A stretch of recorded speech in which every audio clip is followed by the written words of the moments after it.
Nah, I'm half Cuban, but my father was never around, so Yeah, so you didn't pick up the Spanish. yeah, exactly. That's the long story short. What's the other half? Syrian.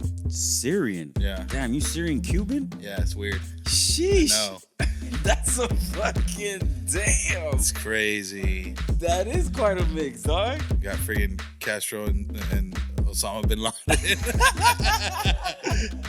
I have Don't never, fuck with him. I ain't never met a fucking Syrian Cuban, bro. Shit, me neither. That's dope, though, dog. Yeah, bro. It's That's weird. That's that Miami shit right there. 7, 6, 5, 4, 3, 2, 1. Fresh presents Que Bola, where we talk to various movers and hustlers who are popping off and succeeding in the 305 and at the same time influencing the culture. I'm your boy D Fig. Holla at your boy when you see me in the street. Ew. Hey, how you doing? It's your boy D Fig. Holla at your boy when you see me in the street. In this week's episode, we sat down with Miami Beat Wave.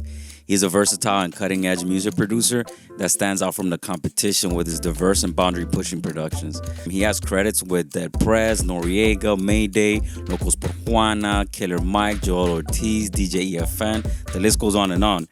Beat Wave actually is capable of producing a wide range of music, not only hip-hop, but EDM, and even balls-to-the-wall rock tunes. In addition to producing, he has a wealth of experience in recording and mixing, having worked on projects with Suenalo, DJ Drama, Talib Kweli, and he's even ventured into the video game and television market, contributing to trademark sounds on the Nintendo DS. Keep an eye out for his projects. He's definitely one to watch. Without further ado, Miami Beat Wave, Que Bola Podcast, episode 71. Listo. We're another episode of the Que Bola Podcast, man. Thank you so much for tuning in and listening. Thank you for everybody who's been subscribing, sharing, and yeah, just generally commenting and reaching out and DMing. Thank you so much for that. I really do appreciate it. I love the communication. Feel free to holler at me whenever you get a chance. Que Bola Podcast on IG. Answer DMs. Hey. In the studio today, we have music producer, engineer, Miami Beat Wave. What's up, Papo? Hey, man. Thank you for having me here. How you doing, man? I'm excited. I'm doing good. I'm a little tired, but I'm doing well. Man, I appreciate you coming through and talking to us and giving us some of your time, you know? Yeah, I was excited to do it, and right after this, me and DUI are going to hit the studio, so Okay. it's an all-day event. Damn, that's what's up, dog. So you got a whole another little Roomba after this. You got it. All right. Shout out to DUI Ivan in the studio as well. He's there in the background. He's in the back right now, but yeah, shout out to DUI. I know he's working on a lot of music coming up. I've been checking out his IG, yeah. Yeah, I do all his Toma Tuesdays, so go check out his Toma Tuesdays. Yeah. Some of them are freestyles. Some of them are album cuts. Some of them are music videos. So. Yeah. So what's up, man? So like, did you grow up here in South Florida? I did. Born and raised in Dade County. Okay, what high school did you go to? South Miami High. South Miami. That's Cobras or something? Cobras, yeah. Yeah, home of the Cobras. So that's all my Cobras out there. Hey, Shout out to the Cobras. hey. I have a friend who works there now. No way. Yeah, she does the Teaching? reading. She's a teacher, and she's their reading professor or reading expert or something like that. I forgot the actual title. That's what's up. Yeah, she like floats around and helps the kids elevate their reading skills. Good. I probably needed that when I was there. I was like my 9th and 10th grade years. I had AP classes, gifted, all that stuff until I started a music studio in my room at home. Yeah, and then bro, that was a wrap. It was a wrap. I knew I wanted to do music. Okay. Literally had a bed in my room. And I built a booth with my homeboys. All right. Funny story is, inside the booth, we never built a light because we didn't know what we were doing. Yeah. We were only focused on sound, capturing the sound. Yeah, keeping the sound out. Yeah. Make sure it was silent, but we never thought about light. So the first rapper I ever recorded in there from the hood, he comes in with his lyrics. I close the door. He's like, yo, the sound's great, but I can't read my lyrics, bro. It's dark. I can't see nothing. It's super dark in here. So I started putting flashlights up in the corners and shit. Damn, that's that bootleg Yeah, style. it was bootleg. But that's how I started.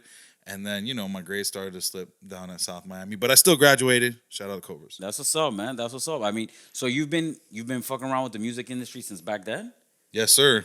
I mean, that was me Your getting foray. Yeah, that was me honing in on my skill, starting to record, starting to learn how to do it, start how to record some rappers around the block and get into how you work with an artist, how you get levels, how you make a beat. One of my first it was like a Korg drum machine, and I had a Phantom S or whatever, and I started making beats. Just starting there. Before that, I was in a band, and I learned how to play the flute. Okay. Don't make fun of me. No. I was in band too. I played the baritone, bro. Oh, but that's dope. I mean, back in the day, it was not cool to play the flute. Now okay. that Future uses the flute in every song, it's fucking badass. To have the flute. Now everybody wants the flute. Yeah, I'm like, yo, that's not how it was when I was younger. The flute was considered more of a feminine instrument. Yeah, exactly. Which is funny because like instruments don't have like sex to them. You know what I'm saying? I know. It's true. phallic, Fuck that's you. funny.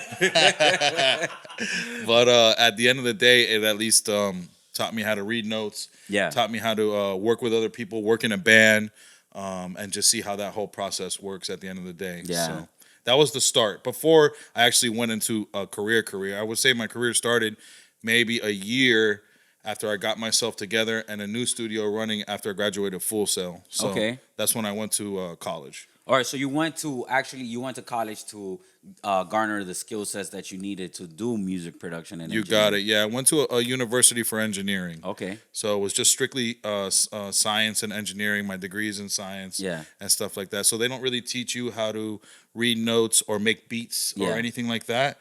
They teach you more about how to use the gear, the science of sound, sonic waves, all of that. Yeah, how to mix, how to engineer, how to troubleshoot, fix things in the studio, work in the studio, get you comfortable in the studio. Yeah. Not necessarily, we're going to teach you how to make a beat, you know what I'm saying, or produce. Yeah. I mean, is there something that, like, I mean, outside of you just, like, experimenting yourself, are there, like templates that you started using to learn those skill sets, or is that something that you just like through experimentation you figured it out? I mean, yeah, I used to actually read a magazine called Scratch. Okay, I remember Scratch. That helped out a lot. All right. And then also just experimenting, like you said, reading magazines, Scratch. There was one called EQ, stuff like that. Getting with some of the homies that already knew how to produce. Okay. Shout out to Tony Galvin, rest in peace. He was the one who produced for Trick Daddy, Shut Up, and a bunch of T.I. stuff. And I sat there and I watched him. He's actually the person that gave me my first placement in like the industry. So shout out to Tony. Damn, shout out, bro. That's huge. Like, not knowing how to maneuver in the music game is something that I know is like a big hurdle for a lot of people coming into the game. Like they want to do something within, they want to fuck with the music somehow, but they just don't know, they don't have a roadmap, they don't understand how to get it done, and they don't even consider like the various like little things that you need to know to be able to even to get to a point where you're at the studio recording. It's a lot of like tricky things, I feel. I mean, even though it takes time. Exactly. It takes time to even get comfortable in the studio. Like the first time you go in the studio, it could be even a smaller studio. You're like, wow, this is crazy. And then when you get to a big $1 million studio, then you're like, feel even more uncomfortable for a little while. Yeah. And then you finally get used to it. I remember when just getting to the studio was like an accomplishment. Exactly. It was like, oh shit, we in the studio. Yeah. That's it. Like, I'm going to drop a fucking song and I'm going platinum. On MySpace. On MySpace. 100%. Like, but that's so far from the truth. Like, that's just getting into the door. I mean, it's an accomplishment, but it's like you haven't really even put anything on wax as of yet. You're just getting to a point where you could get it put together. You know what I'm saying? Facts. That's a tough little like learning curve that you have to learn, like coming up as an artist or as a producer. It takes a while to get comfortable. I mean, just like with anything, Yeah. If you play baseball or basketball, like you got to get used to the court. You got to get used to after that how to defend and go against people that are better than you, how to be a team player. All that stuff works in the studio like that. And, you can tell if you're in a team in the studio and stuff like that, you can tell when somebody's not in sync with everybody else. And then that person will most likely not be there the next session. I mean, that's crazy how, so that goes into like vibes, right? Facts. Vibes in a studio is a big deal. Oh yeah, it's the biggest deal actually. It is the biggest deal, but it's not spoken. Because you could be the best musician in the studio and like you could play an instrument amazing and we want you on our track and you could be an asshole. Yes. And you can mess up the whole vibe. Or you could have so many opinions on how to change the track that you messing up the vision of either the producer or the vision of the artist or whatever the case may be. And all of a sudden everybody's like, man, we love this guy and what he does technically, but like vibe-wise and creating-wise, we don't. Like, and he's trying to change our whole vision up. We came in here with a vision. Yeah. You know what I'm saying? Sometimes that happens, you know. No, and then it's there's true. some people that just they ride it. You know what I'm saying? We call that the flow state. What do you mean by that? Flow state is kind of like when you're in touch with the higher power. Oh no, I know the flow state, but what do you mean by like they ride it? Like if somebody else is trying to fuck up the vibes, they just circumvent that? Yeah, it depends. So different people have roles. So most likely the producer would want their artist to be comfortable and see their vision out. So if somebody else is getting in the way of that, the producer should come in and say, hey, man, can you go take a break for a little while? Or, hey, man, can you give us a minute or a moment where go get some Outback or the intern going to get you Outback or whatever. Go hang out. Hey, you want to smoke or you want to do something? Go in the other room. We're going to take care of some stuff real quick. You know what I'm saying? Because at the end of the day, you're spending money on all that stuff. And for one person to come in and destroy the vibe, it could happen. Sometimes it happens with the people that bring other people, like a girlfriend or my two best friends are with me, you know what I'm saying, or whatever. And then they got opinions, and they're like, "Yo, homie, you should change this, you should do that," and they don't know nothing about music. Yeah, you feel me? That's a big thing. Like these are things that are unspoken of. Nobody. They don't teach you that at school. No, because that's a production role. That's a producer's role. Like that's real life experience. Real life experience. Yeah, exactly. Like knowing how to maneuver that space, knowing what your role is as a producer. Agreed. Even knowing that as a role that's part of your duties. Like I gotta sit here and make sure that I'm maintaining that the elements are there for this vibe to carry on. Like if somebody's throwing a monkey in the wrench, a monkey wrench in the plans, I need to make sure that I circumvent that. I take that shit out because, like you said, at the end of the day, you're there to create a project, and that requires time and money and resources. You don't want to waste that shit. Agreed. You know what I'm saying? That's tough. You're on point. Yeah. So altogether, like, what do you? It's a hard question. It's what is music to you? But like, what does that represent? What is it that drew you to music? Like, I'll give you my perspective. I do music because I want to spread joy and happiness. Okay. That's it. Like That's beautiful. It's about like, for me, that's what it's about. It's like through this avenue, I want to spread happiness and joy, and I'm using it for that. But everybody has their own reason or their own like definition of what music is to them. What is it to you? So I mean, music to me is God given. Like I've been doing it since I was younger. Okay. So it's kind of like gotten to the place where it's almost very natural for me. So if I'm out of the studio for like 2 weeks or something, I start going crazy. Oh, all right. It's like I need it. You know what I'm saying, in my life, just to express and get out my emotions and stuff. If not, I would explode. And I'm very what's the word? Appreciative that I have that. Instead of somebody who doesn't really have an outlet to put out stuff and everything balls up in their life, you know what I'm saying? Because we live a stressful life. 100%. You know, everybody does, and there's a lot of stuff going on in the world. And if you don't have somewhere outlet to put it out in, you're just going to ball it up and go crazy. So I'm lucky that I have that outlet to put it out. That's first. Second, after that, I mean, you know, I love it. So, you know, but I know you're going to hear a lot of people that say, oh, I love it. Yeah. Then once you start a career and you don't do anything else, you know, I know it's cliche, but I'm saying, like, you have to say that at some point you're doing it for the money. Yeah. Like, especially if you're good at it. You don't do nothing that you're good at for free. That's such a hard thing for people, for like an artist to say. Yeah. They're like, they're always on the, oh, I love the art. I love da. But come on, bro. If you're actually feeding your family and you don't have another job and all that stuff, the money does really become real. 100%. You know what I'm saying? 100%. And if you're not making the money, some artists start thinking to themselves, am I even good enough? Because look at this other person that I think might be trash or whatever, making way more money than me. And then that kind of hurts inside. You're like, dang, look at this guy. I ain't making any money, and my art's better than his art, and blah, blah, blah. So you have a lot of that stuff happening. So I think it's a mixture of all that stuff. I think it's, you know, God-given for me. I love it at the same time. I have to do it. I have to release it and get it out.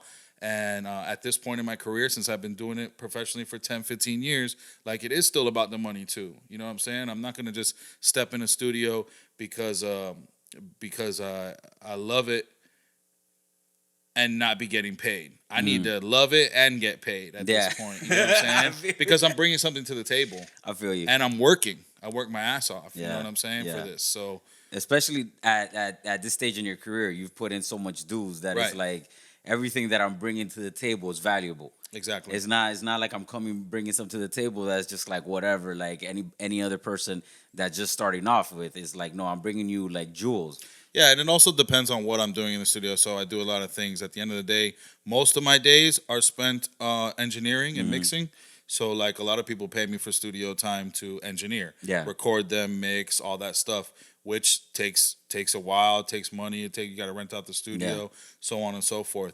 The making beats and production side of things for people. Sometimes if I see an artist that I'm like, yo, I really like this artist or whatever, then we could work together on that and do some split sheets. And maybe you don't have to pay me straight up for the beat or whatever. But as far as my skills on engineering and recording and stuff like that. Yeah, I mean, I have to get paid my hourly rate. If not, I won't show up. That's what's up, man. That's what's up. I mean, at least you're transparent and like you're real with it. Where a lot of people will try to like just try to go around that, not even like address that situation. Like, yeah, man, that like I'm really bringing something to the table that I need to get compensated for. Exactly. Yeah, you got to be straight up. Nowadays, you got to be straight up, especially if you're in the game. Like, if you're not straight up, other people that have been in the game for a long time, they're going to be like, okay, tell me what you really mean, bro. Like, what are you saying right now? We need to know so that we can move on either with or without you because we're moving on. Yeah. You get me? Yeah, they don't want to deal with the bullshit. Right. Like, they've been in it for long enough they know when somebody's fronting and faking and like trying to put up a fake. It's so easy to see. Once you've been in the game for a while, you can see it automatically. So this really perfect plays into like my next question. So when I asked you what music means to you, the reason why I asked you is because like me as an artist, once again, or like even as a consumer, I see other artists and I see other people putting out these like super false narratives of who they are as a genuine person through the music. And I'm wondering, and I often wonder to myself, like, what is that all about? Like, if music is meant to like to move somebody, it's something that hits your soul, this and that. Why is it that you're coming at me fake, like, oh, I'm the drug dealer on the block and I'm this and I'm that, and when you ain't that shit, bro, you working at Best Buy, my dog. The fuck out of here. I mean, one, it's a persona. Two, you have to look at it as entertainment. Three, I know. So in rap, we take that very serious, right? Yeah. But in any other genre, they got people writing for them, all that stuff. None of that stuff's their original stuff or their original life. It's only in hip hop music that it matters to us of what you're saying is true or not. Yeah, exactly. And everything else in every other genre, country, pop, you know what I'm saying, rock and roll, it don't have to be that. But I think like in hip hop, the narrative that's pushed is that I'm the toughest guy on the block. Which is like, that's changed. That's changed a lot. I mean, now we have Drake, Chance the Rapper. Yeah. We have all these people that are showing emotions now. You know what I'm saying? Yeah. And made it cool to be vulnerable. Yeah. And vulnerable, when you put your vulnerability of your life into music, it's always going to be better. You get what I'm saying? And then also what happened? The women followed them too. Yeah. You know I mean, that's really the biggest thing. Oh, okay. It's emotional. I like this. And you still over here trying to be hard, bro. I mean, a lot of people still trying to go through that hard route, like, yo, MOP. And it works. It works. And I love that too. Certain music to me is just like, you love it in a certain time and place. You get what I'm saying? There's a certain place and time for music. So like, if I'm listening to conscious rap, and I love conscious rap, right? If you go to the club, I'm not trying to hear conscious rap right now. Even though in my car, in my whip, I was listening to it. Yeah. When I'm at the club, that's just not the right place and time for it. Yeah, it's not the vibe. I want to turn up. I want to turn up. I want to hear some ignorant stuff. You get what I'm saying? Let's go. But it's all time and place. And then if you're feeling a type of way, you might listen to an angry Marilyn Manson song and then make you feel better that day because you was angry, but then you listen to something angry and it made you feel better. Sometimes it's the opposite. Sometimes you happy and then you listen to a sad song and it comes on all of a sudden, and then all of a sudden you're like, damn, I'm sad. Yeah, now it put me in a sad mode. Yeah, so it's all about the time and place and what you listen to, and it all it all varies on when it's happening. Yeah, I mean, I've always gravitated to the artists that I think are genuine, But then at the end of the day, like, are they really genuine, or did I just fall in love with that what they were portraying? So I'll say this, and I have a love for Cardi B, but when Cardi B first came out, Yeah. like, I don't know, so it was very ignorant and stuff like that, but at the end of the day, I loved it because I knew it was her. Like, Yeah. I was like, She was being real. She was being real, and that's what I respected. I was like, okay, all right, if that's who you are and that's what it is, that's what I want to hear. 100%. It shines through the music. You could tell that when she was saying the stuff that she was saying, it was kind of like, oh, okay, This is my I real believe life. you. Yeah. I believe you. So when you actually hear artists and you're like, I believe them, that's a big thing. That's huge. Yeah. That's huge. But I mean, I think that artists think that they could hoodwink consumers into that. True. Like, nah, bro, like, we could see that that's not you. That's not what you about. My dog, like, maybe you might be rapping about it or this and that, but that's not really what your life is consists of. And like, I personally, I don't appreciate that. I'm just like, okay, it makes me just want to hit next. You know, which is the craziest thing now, because the access to music It's so vast. So Yeah, vast. I know. It's so crazy now. And not only music, good music. Yeah. There's a lot of good music. There's a lot of good music and a lot of musicians that are making really good shit, and they don't get any kind of notoriety, any love.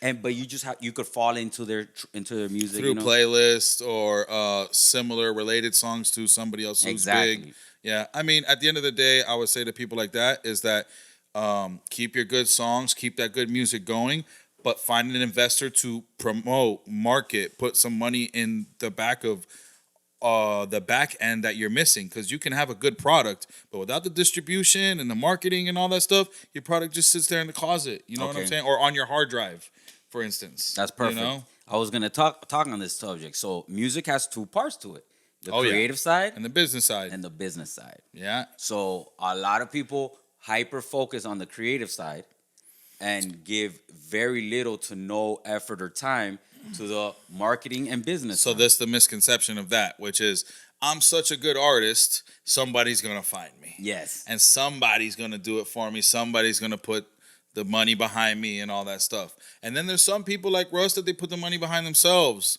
Tech Nine, and make their own stuff and make their own independent labels and stuff like that. And they find investors and put it behind themselves. But either way, whether you get picked up by a label or you do it independently with your own money or somebody else's money or whatever the case may be, there still has to be money to push the product. You need resources. No matter how good or bad it is. Exactly. Yeah. Like a good product with resources getting pushed behind it will push it to a stratosphere. But even a bad product, I've seen it. Like, I've seen in my eyes that it's something like, yo, that shit is not good in any way, shape, or form. I know exactly what you're talking about.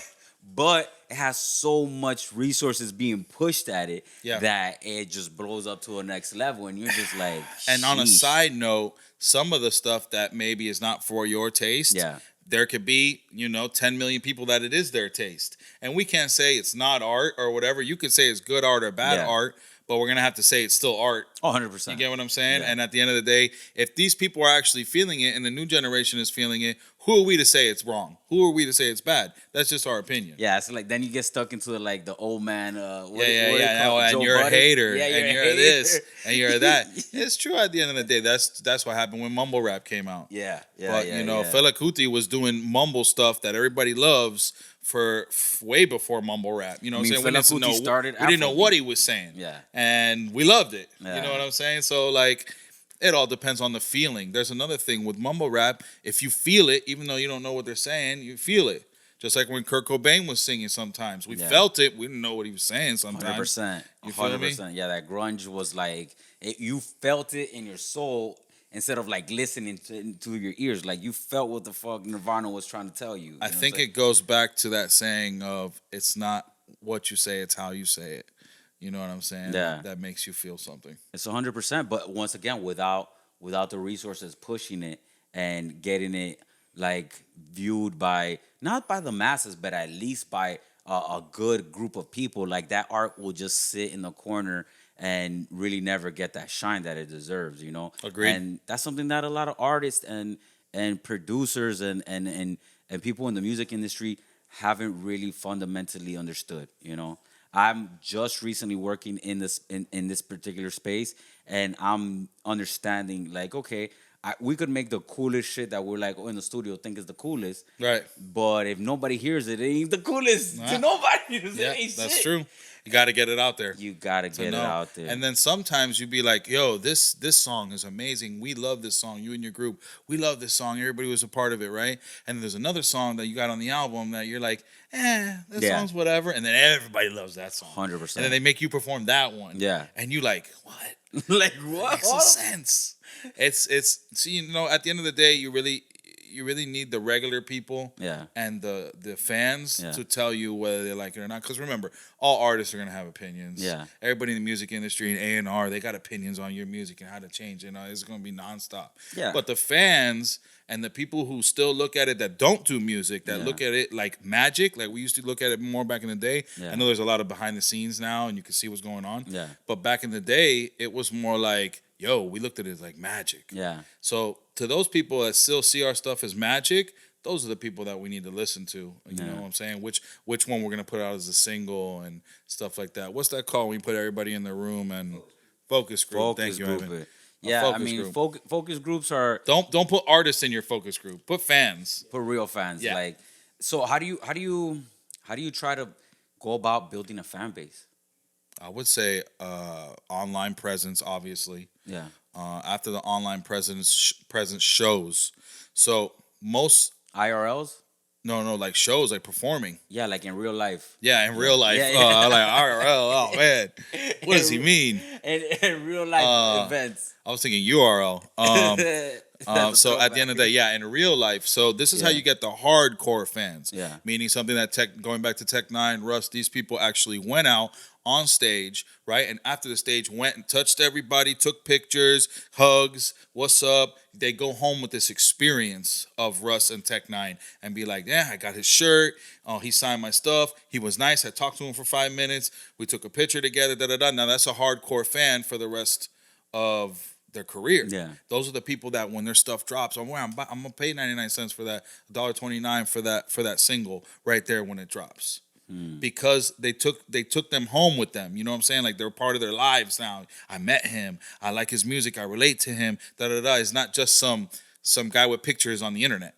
You know what I'm saying? Like, that you never get to see or none of that stuff. So I would say you gotta really get out there in the scene and see people and be nice to your fans and take pictures and da-da-da. That's how you're gonna get the real hardcore fans. But yes, you still do need the internet. Yeah, I mean, you could use the internet as a tool to your advantage. Facts. But you would highly I mean, I agree with you there that like, building, like giving somebody an experience is more than just giving them music. I mean, I know you're trying to give them an experience through your music, but like all those things that you just touched on, like the pictures and all of that and being in real life and like seeing them perform in real life and them acknowledging you as a person, like, wow. It counts. Counts big time. Yep. Yeah. Because at the end of the day, let's say you got 10,000 of these real fans, right? Instead of 40,000, 50,000 followers on your Instagram and Spotify or whatever that are not people that love your music that much or whatever, but you got 10,000 hardcore ones and you drop a single, that's 10 grand. Yeah. You know what I'm saying? When you go do a show,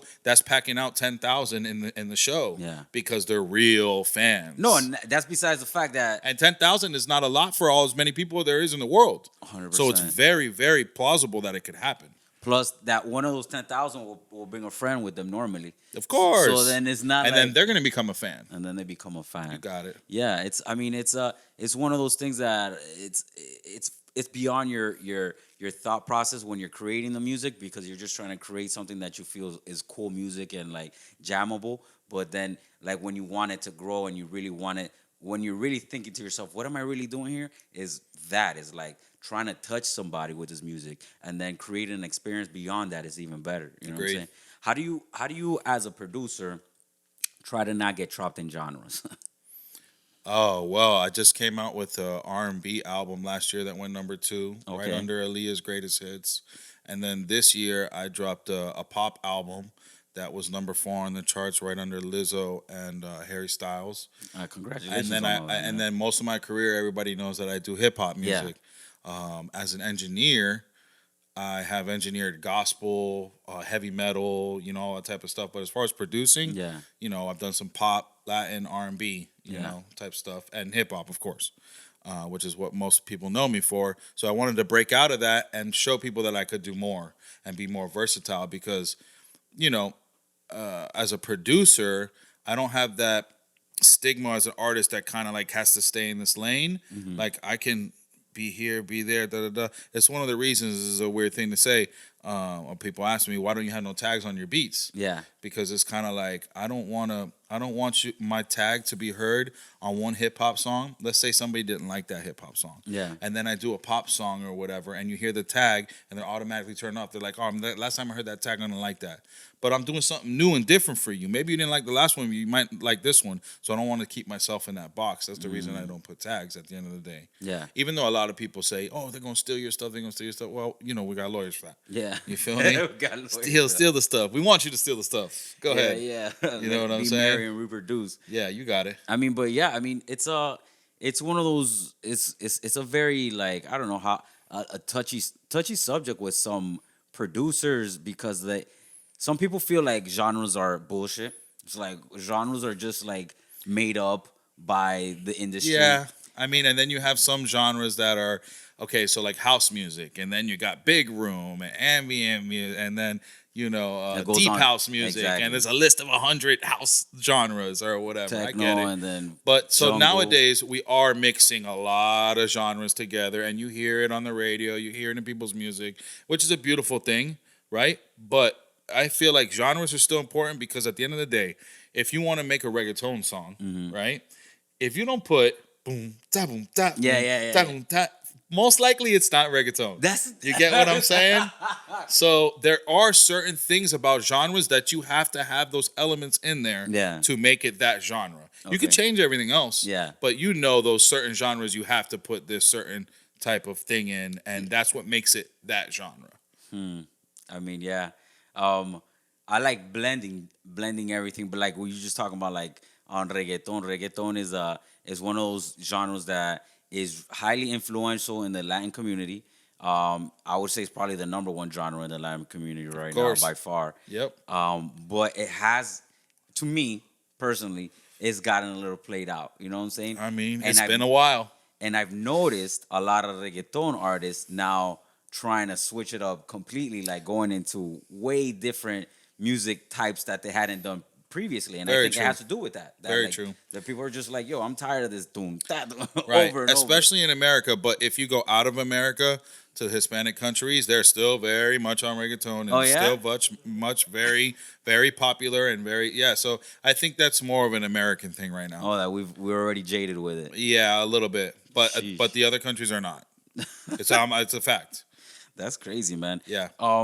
Okay, so how do you represent yourself as a producer and just stick to that lane? And the reason I bring that up is like with like DJ Khaled, right? DJ Khaled is a producer. He was a beat maker. He was a engineer. All those various things. But he also was like an artist as those things, right? He never rapped anything, but a song would be like DJ Khaled featuring blah blah blah, right? And I'd be like, how the fuck is it featuring all these other people when all he says is just DJ Khaled at the beginning and that's it? Like that's his mark. So the reason why that happens is number one, he's become a very big influencer. So influencer trendsetter. And at the end of the day, when he puts out these albums, he's producing in this way, meaning I want this type of sound, beat maker, put this with this, make me something hot, or let me pick this beat. But as a producer, he's putting his connections together, connections that you couldn't put together, meaning I hear Drake on this song, and then I hear this girl on the hook, and then I hear this as the second, I hear Quavo on the second verse, and then he calls them up, gets there, puts it together, sits there through this whole process of mixing, make sure it's right, He's making it actually happen. So that's a producer, you know what I'm saying? I know that people think that he's not, but he definitely is. And who's going to do it? Like, you can't do what he's doing. He's got the connections. He's putting it together. Yeah. So that's a producer. It works the same way in kind of movies as well. Yeah, I mean, I see it on the movie tip. Yeah. Because on the movie tip, that's what a producer actually does. They bring together all the different resources that for that project, right? But in music, generally the producers consider the person who's making the beat or making the song or whatnot. And you don't really consider the other side of the production, which is like really bringing everybody, wrangling everybody together on that particular song. Right. And So now we're going back to also most of the time, and only the hip hop genre is the beat maker considered the producer. so that's a hip hop thing. That's a hip hop thing. Yeah. Sheesh, bro. I mean, why? That's crazy. Where does that stem from? What do you think? I mean, that's just from a lot of time of us doing it ourselves in an MPC, and then from there recording it in our basement with the microphone. Like, that's where it stems from. But a lot of these people that have been doing pop music, ballads, Latin music, all that stuff, they got a whole big team with one producer that maybe never touches a key, never touches nothing. Yeah. But he hires the keyboardist, he hires the guitarist, he hires the right people.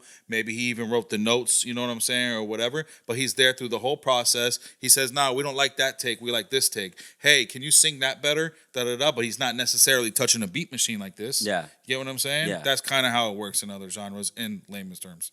That's dope, man. That's dope. I kind of feel like that's how I have my approach with Oro Fresco with Golden, because he's really the one who's on the DAW. He's using Ableton and putting all those things together. And I'm like in the background, exactly like how you're saying, like, we need to get another element or we need to switch this element. Yeah, you have the ear. I have the ear for it, but he knows the technical know-how. What DAW do you work on, by the way? Logic. Okay, so you're a Logic guy. Yeah, Logic Pro. Before I went to college, I got Pro Tools certified in college. Yeah. I still use Logic. I've been watching a lot of people use Ableton, and I might, try and switch over at some point or just learn it, because I've seen some people do like the fastest production I've ever seen so easily in Ableton, and do some stuff that would take me maybe an extra couple clicks in Logic to do. Yeah. And they just did it like that. And I was like, whoa, okay. It's on some other level stuff. Like when you bring in a loop from another session into Ableton that you want to use as a sample, it'll stretch it already the tempo for you. Yeah. Right? Yeah. And Logic is called time stretch. You got to go through another function. Interpolation. Yeah. So it depends. Like, I like to have the most control. Like let's say I put in that sample and it stretched it, but what if I didn't want it stretched? You get what I'm saying? Like, I want full control. I feel you. I push buttons for a living, bro. Yeah. Yeah. What's your process like? When you go into a studio? Like right now, you said after this you're gonna go to the studio with Do Ivan. What's that process? Most of the time, we will create the music together. Okay. Right at the same time. Let's say we feel like we should have a guitarist on it or whatever. I'll bring the guitarist in. You know what I'm saying? And just work as a team. It's like, it's a flow. And if the flow is not going right with that, we'll stop that and we'll do something else. Or we'll take a break and then come back and do that. So at this point, I'm really not pulling beats from my catalog and being like, let's say we're going out, hey, DUI, and listen to these beats from my catalog. No, it's going to be more like, hey, let's create from scratch. Even if it's a simple melody and a simple something, you're like, nah, I'm not feeling that. Or yeah, I am feeling that, or whatever. That works better because now the artist is married to the track. Because you can make a bunch of beats at home, try to shop it to an artist, and they're like, man, you sent me 20 beats, I'm not feeling none of them. But what will work is if you're in the studio with them, you're like, yo, you like this sound? You like that sound? So now you know where they're going. You got their buy-in. They can tell you their vision of where to go, and then you can work easier. And at the end of the day, they're happy, I'm happy. You know what I'm saying? My whole job at the end of the day is not only to get it done and to get the final product be fire, but to get the best out of the artist. I don't want to change the artist. I don't want to tell the artist what to do. You know what I'm saying? Like, I'll tell them, oh, maybe this is wrong with this take, or I think you could do it better, or let's take this part of this take and put it with another one, or I don't think the arrangement we could switch up here or there, but I'm not going to try to change the artist and be like, yo, can you sound like Bad Bunny for a second? You know what I'm saying? There's people out there that are like that. Like, if I'm working with an artist, there's a reason why I'm working with them, and I want them to be them. I feel you. You feel me? Yeah. So right now it's just a vibe thing. I hate pulling out of the catalog of beats and being like, yo, you like this, you like this, you like this. No, let's do it from scratch. Let's both be married to it. I feel you. I mean, that whole process is really like a marriage of two people's visions. Exactly. Or how many people are included in that particular part of the process. But it's like trying to get that sound that's stuck in your head out. Right. And not knowing how to pull that, that element or whatever out, like talking it out. You got it. It's exactly. It's a lot of that, man. It's tough because like some people don't have communication skills. That's true. And that's my perspective. I think I've worked enough where, okay, let's see. People will tell me like, "Yo, can you make my voice sound blue?" Like, and I wanted to sound like the clouds. And I'm like, okay, you want it to sound like the clouds, like in the sky, the clouds. So what they really mean is that they want it to sound airy. Yeah. They want it to sound breathy. You know what I'm saying? Yeah. They want more highs, cut out the lows, maybe a little bit more reverb. So if I was working with another engineer or somebody who kind of like knows the technical terms, it's much more easy for me. Yeah. But I've gotten to the point where I understand what people are saying. Yeah. You know what I'm saying? Or Brandon, I needed to sound more purple, bro. And it's like, I get what they're saying, or watery. Yeah. You know, they want it wetter. It's kind of like the what I would say to an engineer, hey, can you wet it up for me or whatever? But they'll say watery instead. Yeah. You know? Or I want it to sound like the ocean. Yeah. I get what they're saying, though. You know it's what I'm tough, saying, though. Those are skill sets that requires your time to... It's time. Yeah, you have to learn that over time of what, you know, how to communicate. Especially with music, because there's really no terms to like you just said. I wanted to sound like the clouds. I wanted it underwater. I want to be scuba diving. Some people be like, "What you talking about, bro?" Like, you're not talking English, my guy. You're not talking music, that's for sure. That's wild, bro. So, do you have a preference when it comes to like making music? Do you have something that you're trying to set a vibe, or are you trying to like convey a narrative, right? Which way? I think a little of both. Okay. Yeah, I think, you know, my favorite type of music has a story behind it. Like I said, I like when the artist is vulnerable. I like when they write, you know, what they know. And it doesn't have to necessarily be about their life. It could be about something they saw. But as long as it's powerful and people feel it, then I'm all with it. And the vibe just is part of the process. Have you dabbled into the like poetry lyric side of it? Yeah, on my first R&B album and on this album, like I'll give some of my poetry to the artist. They'll sing some melodies to it. They'll change it up as well, or they'll write a song and then I'll come up with like the main lyric and say, "Yo, add this in," or change this word here, change that word there, just to make it more universal. Like on this last album, I didn't use the words like he or she or any of these things that would put us in a box. Every song was written universal so that anybody could feel it. You know what I'm saying? So like if somebody came in a song and wrote it all about a girl, I would take out the girl reference and just do a love song that's just about love. Yeah, exactly. And do you have like, do you set like time frames for projects, or or how does that work? Because I know some people is like, yeah, that right now, as far as my albums are concerned, it takes a while. And okay. It's just when it hits me and it's right. And I got like, for me, it's kind of like, let's say I'm working, and I got 3 or 4 records that kind of sound the same, and I'm like, okay, this could go somewhere if I put all these records together. Then I'll start working on the whole thing. You get what I'm saying? But for, let's say I got random records, I made a rap record, then I made a reggaeton record, then I made I don't have everything cohesive yet, or even 4 or 5 records that are cohesive. Yeah. I won't start thinking about it until I do.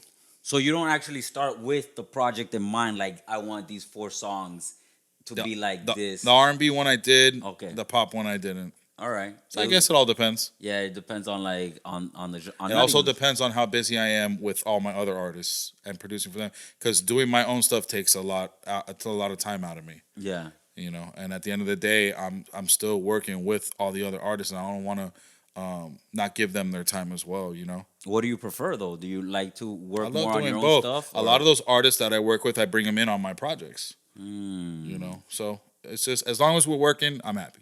That's what's up, man. All right, so being a local, do you feel that locals, I know that locals creatives, we support each other, kind of, sort of, but do you feel that locals in Miami support creatives? In general, musicians and things like that? To an extent. You know, we still have some live venues open that, you know, you can go out to and meet other musicians.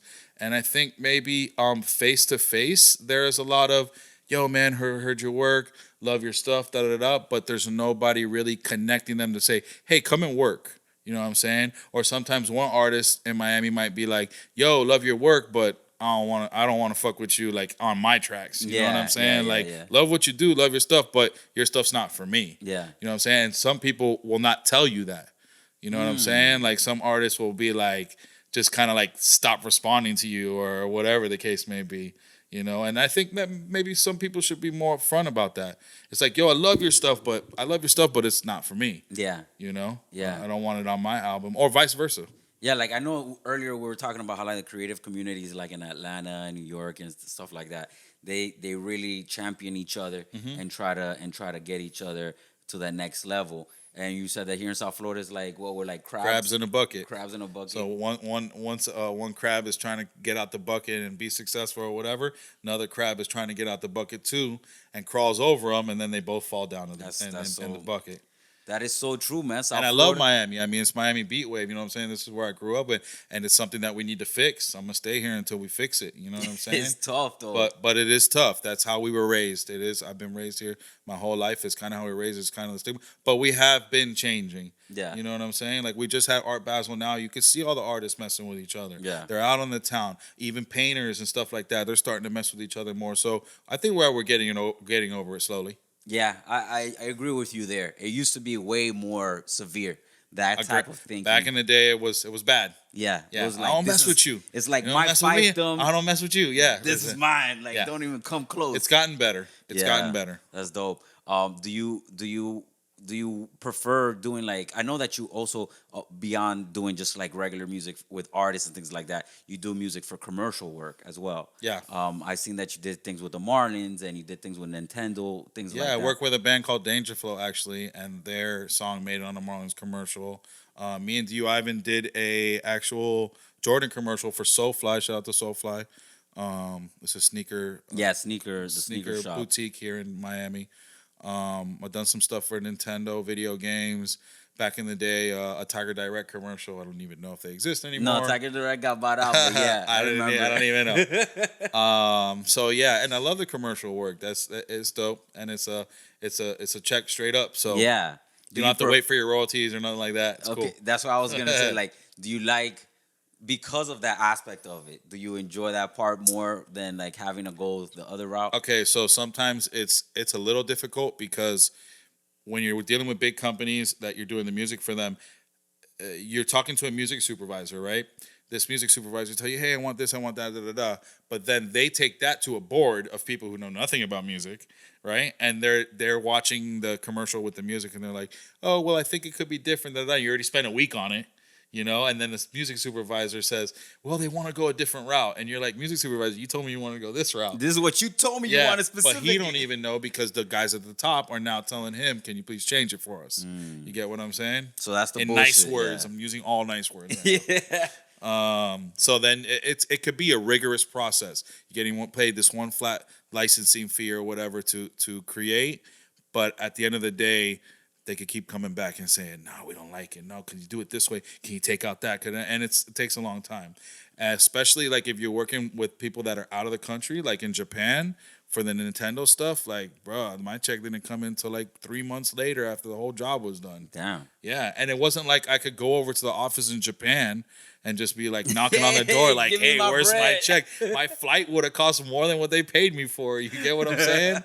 So they kind of, it sucks sometimes. But, it's definitely guaranteed money, and it's cool to see your music in the back of commercials. That's a whole nother level. Shit. Yeah, like the sync licensing and all of that. Mm-hmm. That's another part of the like music industry. Huge that a lot of people don't understand, and it's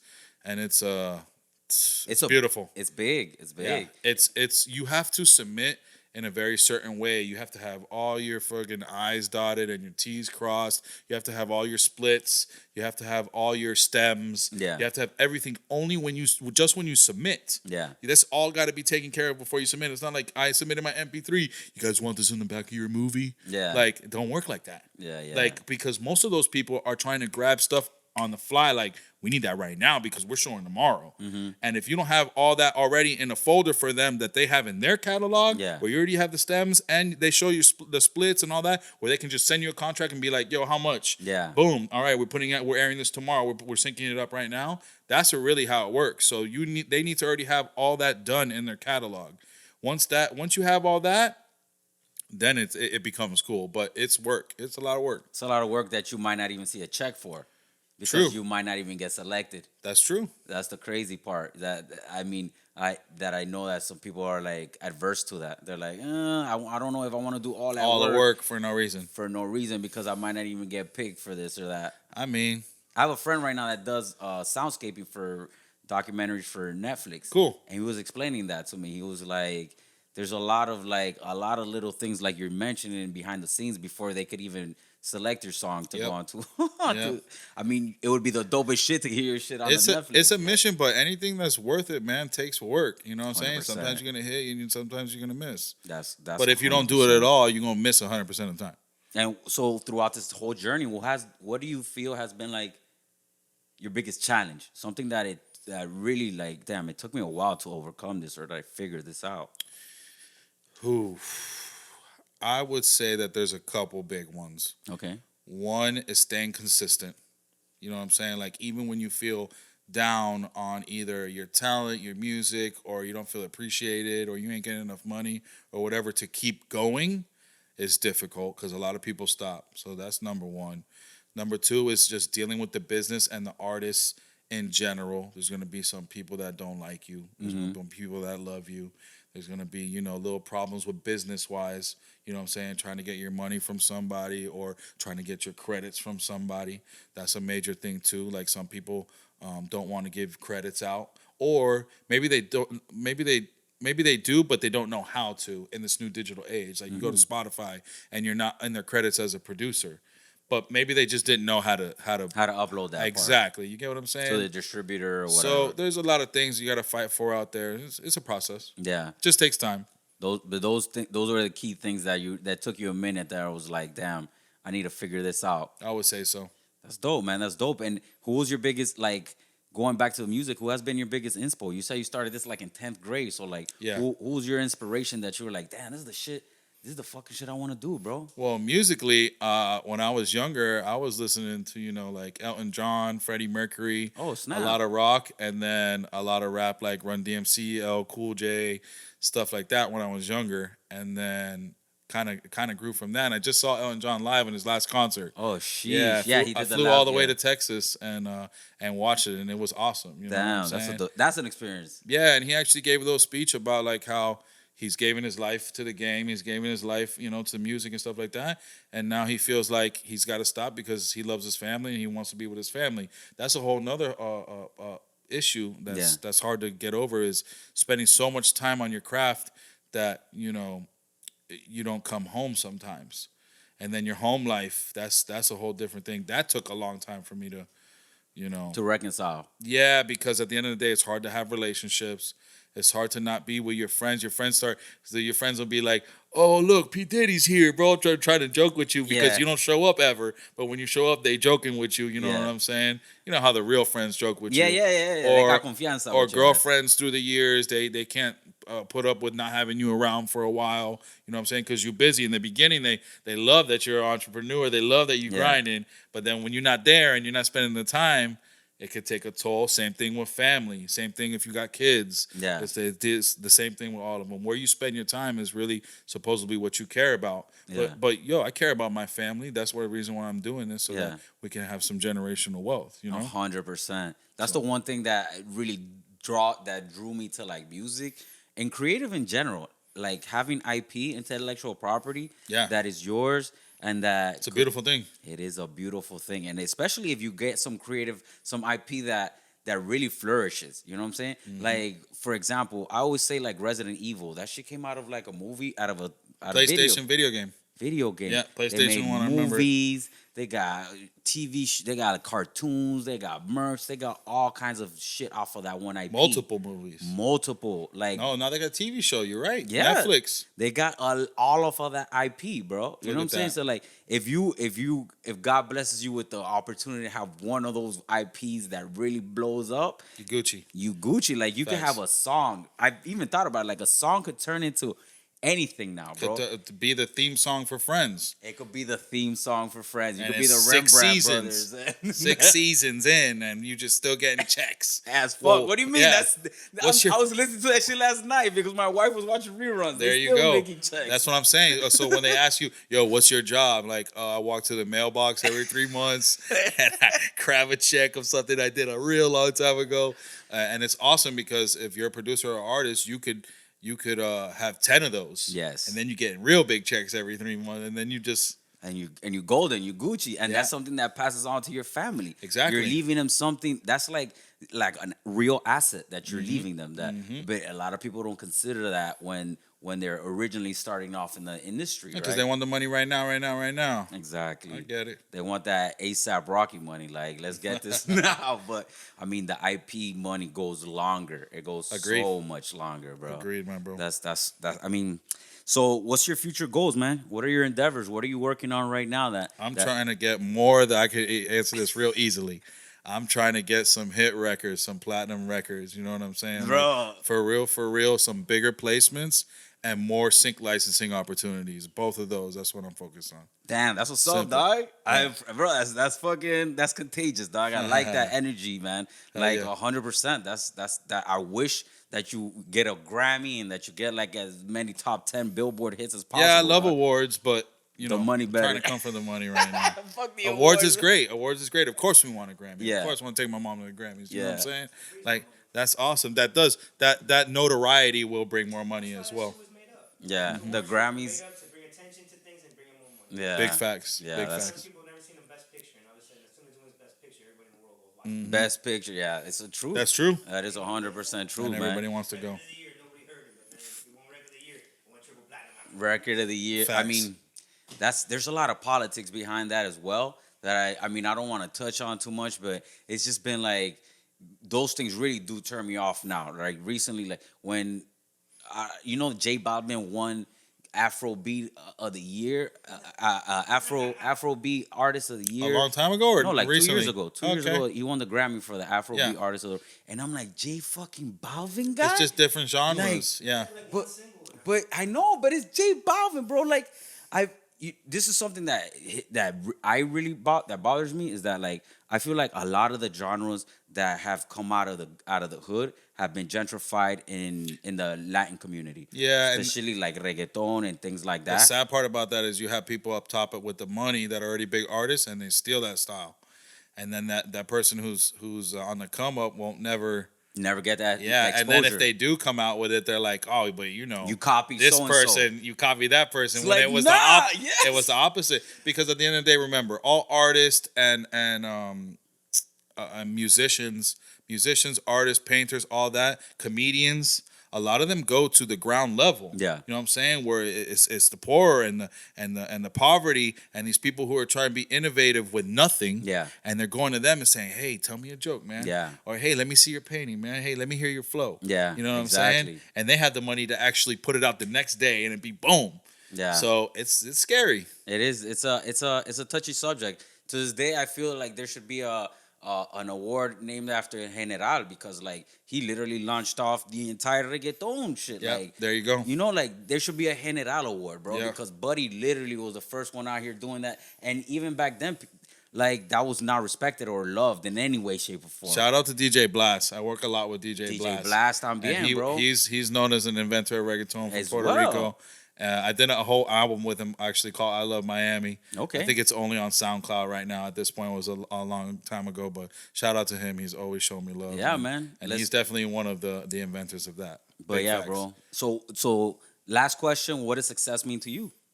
Besides, Oh man, being happy at the end of the day. okay, And I know that, money, it takes money to be happy, you know Yeah. what I'm saying? But happy, love, being stress-free at the end of the day, because this game puts a lot of pressure on you. You start to get caught up in it, you know what I'm saying? You start to get anxiety. You can't sleep at night. You want to be better and better and better. You want to look at the other man and be like, "Oh, I want what he has. I want to be better than da. And you're not looking at your own progress, you know what I'm saying? You just got to look at your own progress, and if you're making yourself better and better, then that's success.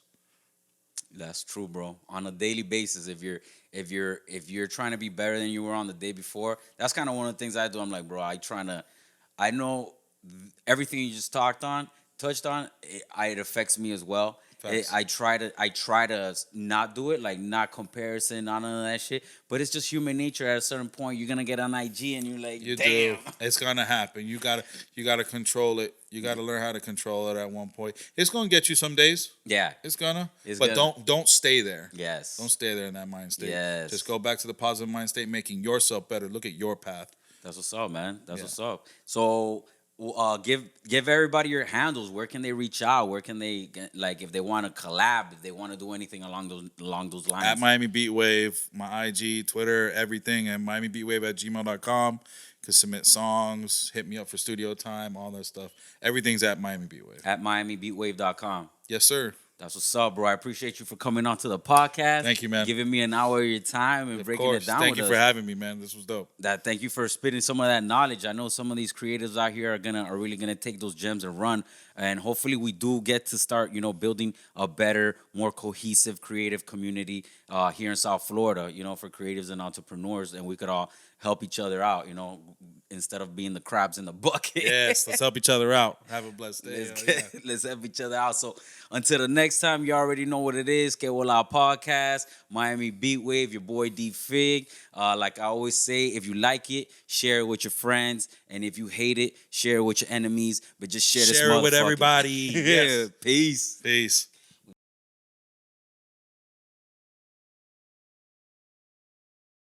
Thank you for listening to the Que Vola Podcast. This has been a production of Fresh Media.